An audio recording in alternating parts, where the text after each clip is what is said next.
And right now, we are facing a real chasm when it comes to the jobs crisis. And yet the deficit hawks are winning. Trust me, I think the deficits are a real problem. But until we can put this country to work again, the highest priority has to be jobs. Contrary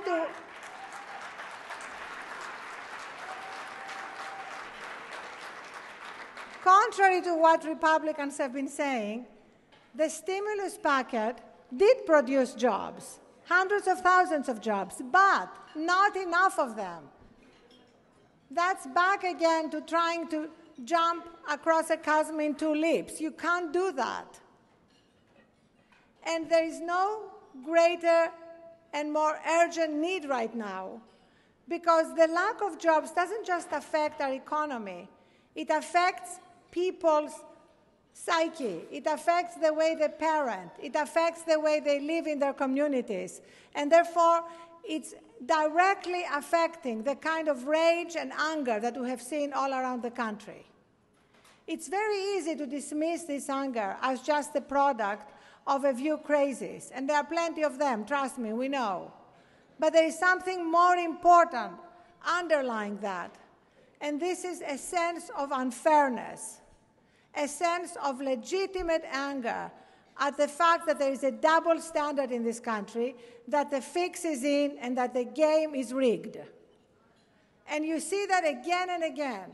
When you have, for example, companies like Merrill Lynch, like Bank of America, like before them AIG, being fined for wrongdoing. AIG, remember, before the meltdown, was actually fined $1.6 billion, and yet not having to admit wrongdoing.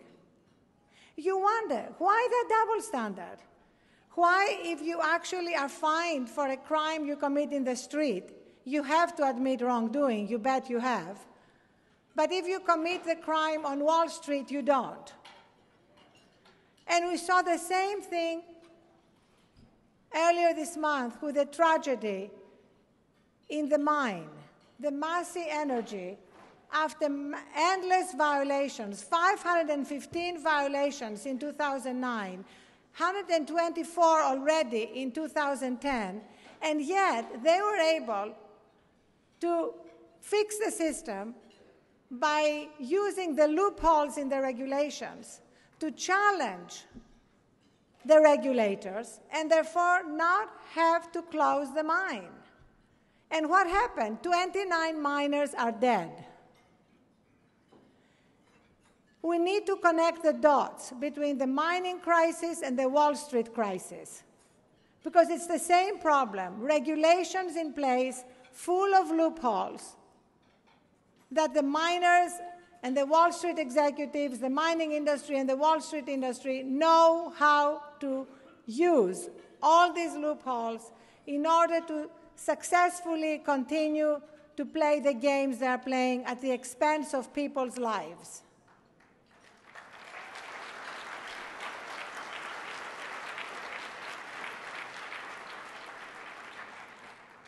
So if we are really going to have accountability, it had better start now. There is no greater moment than now, when we had the mining disaster, and now yesterday the SEC challenging Goldman Sachs on fundamental grounds of fraud.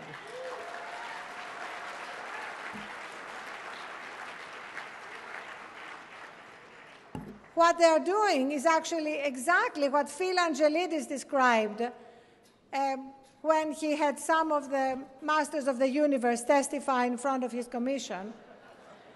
He said, it sounds to me a little bit like selling a car with faulty brakes, then buying an insurance policy on the buyer of those cars.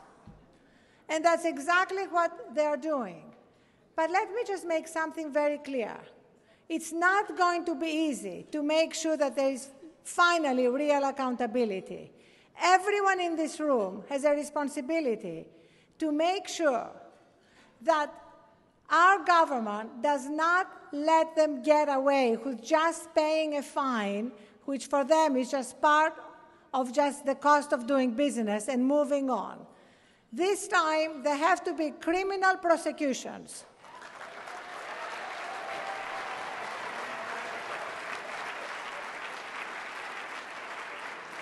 There have to be criminal prosecutions, as the President said there may have to be when it comes to Massey Energy and the mining disaster. And there have to be criminal prosecutions when it comes to Goldman Sachs. Enough is enough.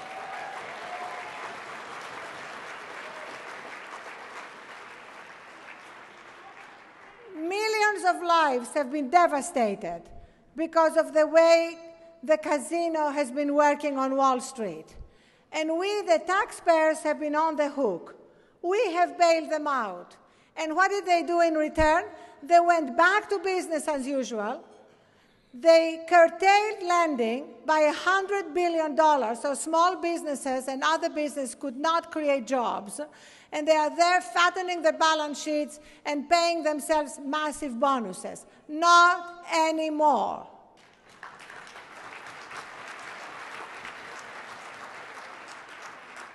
It's not going to be easy because there are far too many people, including in the administration, whose view of the world is very Wall Street-centric. In a recent interview with Rachel Maddow, Tim Geithner mentioned 3 times that the financial crisis was a failure of government.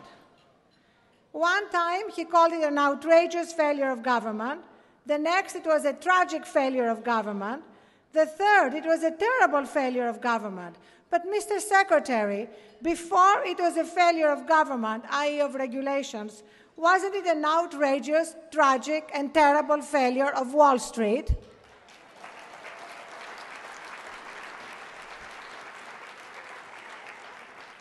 And if Democrats and the administration don't use the clear, unequivocal language of accountability in dealing with what Wall Street has done, how do we expect the public to understand what is happening?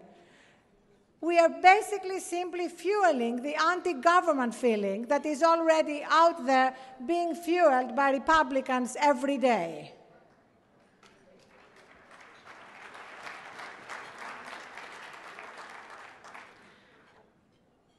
You know, Nassim Taleb, the economist who wrote The Black Swan, put it best. He said, if people have driven a school bus blindfolded into the ditch, rule number 1 is do not give them another bus.